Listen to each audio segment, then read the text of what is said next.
ఈరోజు మనం ఎలక్ట్రోలైట్లు ఎక్కువగా ఉండే కొన్ని ఆహార పదార్థాల గురించి లోతుగా చర్చిద్దాం.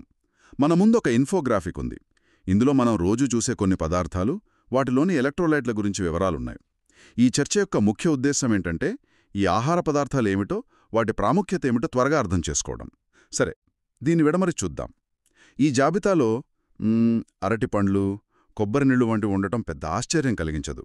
కానీ ఊరగాయలు, నిమ్మకాయలు కూడా ఇందులో ఉండటం అంటే చాలా ఆసక్తికరంగా ఉంది. నిజమే. ముందుగా ఎలక్ట్రోలైట్లు వారీగా చూద్దాం. సోడియం కోసం సముద్రపు ఉప్పు, ఊరగాయలు మరియు ఆలివ్లు సూచించారు. ఇక్కడ ఆసక్తికరమైన విషయం ఒకటుంది. అంటే సోడియం మన శరీరంలో ద్రవ సమతుల్యతకు చాలా అవసరం. సాధారణంగా సోడియం అంటే ఉప్పు మాత్రం అనుకుంటారు చాలామంది కదా. అవును. కానీ ఇక్కడ సహజ సిద్ధమైన ఆహార వనరులను చూపించడం గమనించాల్సిన విషయం. ఓ, ఇక్కడే అసలు విషయం మొదలవుతుంది. పొటాషియం విషయానికి వస్తే జాబితా చాలా పద్ధతి.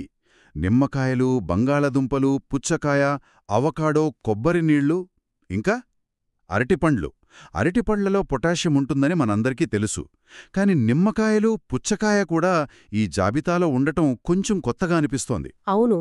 దీన్ని మనం ఒక పెద్ద చిత్రంతో ముడిపెడితే పొటాషియం కేవలం 1-2 పండ్లలోనే కాకుండా చాలా రకాల మొక్కల ఆధారిత ఆహారాల్లో లభిస్తుందని స్పష్టమవుతుంది. నిజమే. ఈ వైవిధ్యమే సమతుల్య పోషణకు కీలకమన్నమాట. ఇప్పుడు మెగ్నీషియం, కాల్షియం గురించి క్లుప్తంగా చూద్దాం. వైల్డ్ సాల్మన్ మరియు తెల్ల బీన్స్లో మెగ్నీషియం ఉంటుందని, ఇంకా గ్రీక్ యోగర్ట్ కాల్షియంకు మంచి మూలమని పేర్కొన్నారు.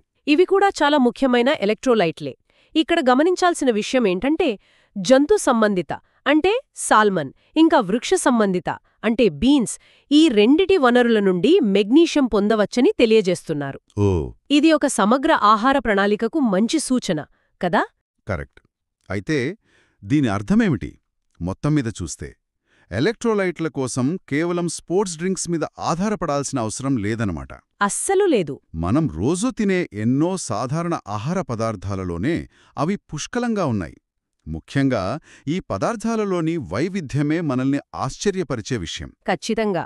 ఈ ఇన్ఫోగ్రాఫిక్ ఏ ఆహార పదార్థాలలో ఎలక్ట్రోలైట్లు ఉన్నాయో చెబుతోంది. కానీ ఇది ఒక ముఖ్యమైన ప్రశ్నను లేవనెత్తుతుంది.